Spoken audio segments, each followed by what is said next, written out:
प्यारे बच्चों, स्वागत है आपका ब्रेन रूट द्वारा प्रकाशित संस्कृत की पुस्तक वाणी भाग 2 अर्थात कक्षा 2 की पुस्तक है और ये है आपका एकादश पाठा अर्थात 11वां पाठ। पाठ का नाम है अस्माकं देशः, हमारा देश, आर कंट्री। एंड यहाँ हम पाठ को प्रारंभ करते हैं। अस्माकं देशस्य नाम भारतवर्षः अस्ति, हमारे देश का नाम भारत है। अस्माकं देशः प्रति प्राचीनः अस्ति, हमारा देश बहुत प्राचीन है। अस्माकं देशस्य संस्कृतिः प्राचीनतमः अस्ति, हमारे देश की संस्कृति प्राचीन है। उत्तर दिशि स्थितः नगाधिराजः हिमालयः अस्माकं देशस्य रक्षा करोति, उत्तर में पर्वतों का राजा हिमालय हमारे देश की रक्षा करता है। अस्य दक्षिण दिशि अर्थात दक्षिण दिशा में सागरः अस्ति, इसके दक्षिण में समुद्र है।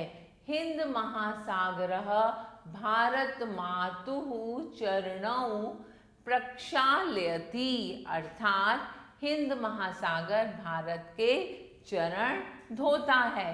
भारतवर्षे अनेकः महापुरुषाः जन्म अलभत, भारत में अनेक महान विभूतियों ने जन्म लिया।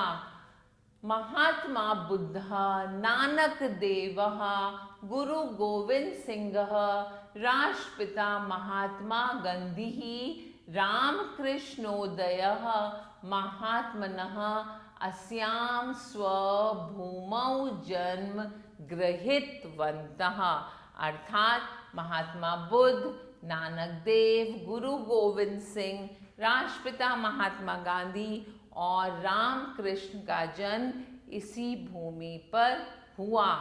एते महापुरुषाः लोकं शान्तेः पाठम् आपठायन् सुमार्गं च दर्शयन्म्, अर्थात इन महापुरुषों ने संसार को शांति का पाठ पढ़ाया और सही रास्ता दिखाया। अब हम आगे चलते हैं और अगला लाइन आती है, भारत भूमि ही प्रकृति क्रीड़ास्थली अस्ति, भारत भूमि प्रकृति के द्वारा एक क्रीड़ा स्थल है। भारत भूमि अनेक ऋतवः सन्ति, अर्थात भारत भूमि में अनेक ऋतु होती हैं। भारत भूमि बहवः नद्यः प्रवहन्ति, अर्थात भारत भूमि पर बहुत सारी नदियां बहती हैं। भारत भूमि च शस्य श्यामलां कुर्वन्ति, अत्र विविधानि अन्नानि फलानि च उत्पन्ति भवन्ति। भारतदेशः अस्माकं मातृभूमिः अस्ति, वयं सर्वदा प्राणेन अस्याः रक्षां कुर्याम, अर्थात हम इसकी प्राणों की रक्षा हमेशा करेंगे। तो हम इसका पैराग्राफ का मीनिंग समझते हैं और यहाँ पर लिखा है, भारत भूमि प्रकृति की क्रीड़ा स्थली है। भारत में कई ऋतुएं होती हैं, भारत भूमि में अनेक नदियाँ बहती हैं। भारत भूमि को फसलों का काला गहरा रंग करती है। यहाँ विभिन्न प्रकार के खाद्य पदार्थ और फलों का उत्पादन किया जाता है। भारत हमारी मातृभूमि है, हम अपनी जान जोखिम में डालकर हमेशा उसकी रक्षा करेंगे। सत्योक्तम जननी जन्मभूमिश्च स्वर्गादपि गरीयसी, अर्थात यह सच कहा गया है, माँ और जन्मभूमि स्वर्ग से भी बढ़कर होती हैं। अब हम आते हैं शब्दार्थ पर। अस्माकम अर्थात हमारा, उत्तर दिशा में अर्थात उत्तर दिशा में, इन द नॉर्थ।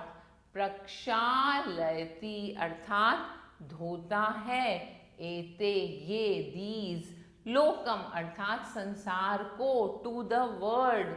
अदर्शयन अर्थात दिखाना। प्राण प्रणेन प्राणों से ज्यादा प्यारा। प्रवहंती अर्थात बहती हैं। स्वर्गादपि अर्थात स्वर्ग से भी। और गईयसी का अर्थ होता है श्रेष्ठ है। और इसके बाद हमारा अभ्यास कार्य आता है। आपको पाठ अच्छे से समझ आ गया। इस अभ्यास कार्य को आप स्वयं करेंगे और फिर मिलते हैं नए पाठ के साथ। तब तक के लिए आभार।